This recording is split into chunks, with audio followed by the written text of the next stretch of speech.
歡迎收睇今日天氣焦點。一股大強風程度嘅東北季風正為廣東沿岸帶來普遍晴朗及乾燥嘅天氣。強烈季風信號現正生效，應該要注意大風帶來嘅危險。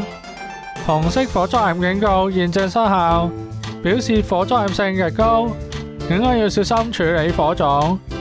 現時溫18.9度，相對濕度45%。預測大致天晴及乾燥，明早清涼。市區最低氣溫約16度，新界再低幾度。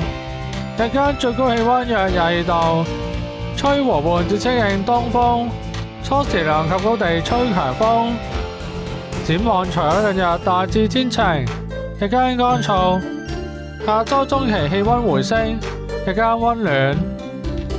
乾燥嘅東北季風會喺未來2-3日繼續為廣東沿岸帶來普遍晴朗嘅天氣。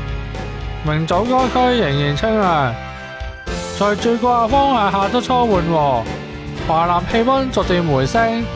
下周中期廣東沿岸風勢微弱，天氣漸轉潮濕，日間溫暖。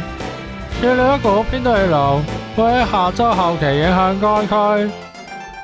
喺下過去1小時最高陣風，有部分地區錄得強風程度嘅陣風。預測聽日空氣質素健康風險，一般同路邊監測站都係低至中嘅水平。預測聽日最高紫外線指數係8，強度屬於甚高。預測聽日顯著降雨幾率為低。跟住落嚟睇埋各大城市嘅天氣預測。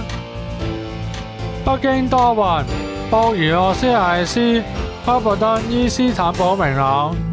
洛杉磯、墨西哥城天晴，孟買有霧，巴黎落雨。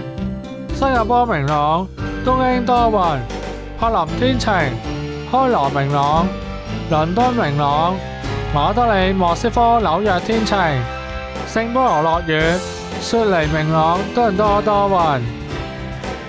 今次嘅天氣講到呢度，多謝收睇，拜拜。